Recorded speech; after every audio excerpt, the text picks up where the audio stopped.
What's going on, YouTube? Let's talk a little theistic essentialism. Theistic essentialists believe God's language has been written and revealed to us through logic, nature, and the objective moral values and duties placed on all of our hearts. That's three things. I have another video titled, Where Do Theistic Essentialists Get Their Morals From?, where I touch on each one of these three things individually, but this episode is specifically about the objective moral values and duties aspect of this whole thing.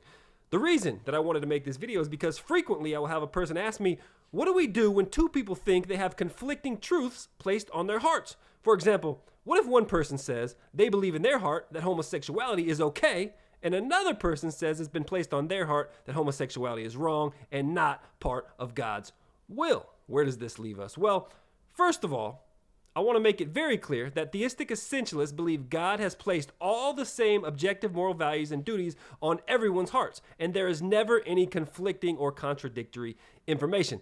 The person claiming that homosexuality is morally acceptable in this case is either denying a known truth which they in fact are very aware of, or the person in fact has something effectively clouding their judgment, i.e. drugs, a medical condition, etc.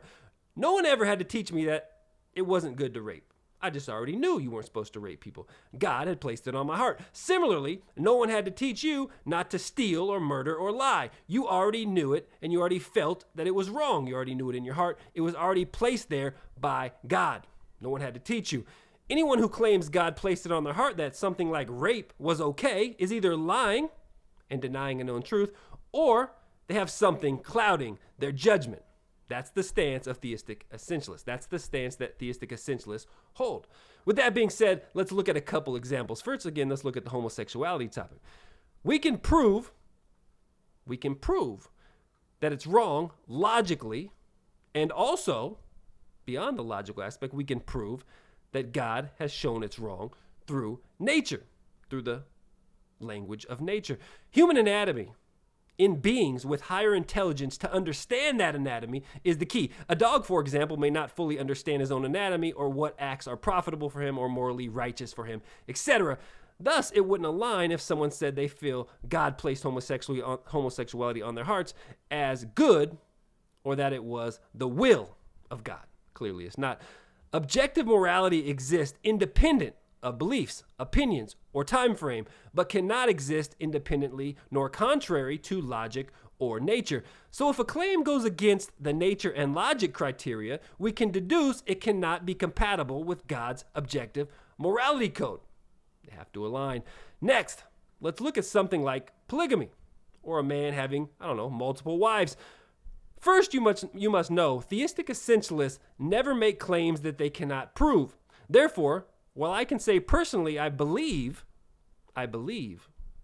in being married to one woman, God has not prioritized that in logic, nature, or the objective moral values and duty placed on our hearts. Therefore, it's safe to say that being married to multiple partners could in fact be beneficial for some people and not others. In conclusion, theistic essentialism is not opposed to poly life in certain circumstances, nor would make the claim that it's against the will of God.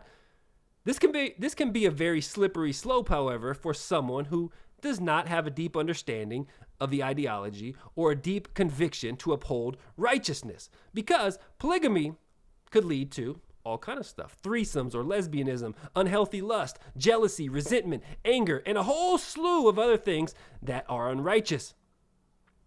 So one must be very careful if they choose to make this commitment, or if they choose to live that lifestyle.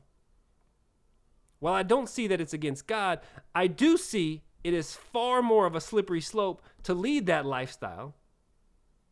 And that lifestyle will lead to not pleasing God if it's not taken on by the right individuals. So in conclusion, man, God never contradicts himself nor places contradictory moral values or duties on people's hearts. They are objectively true and binding and exist independent of anyone's beliefs.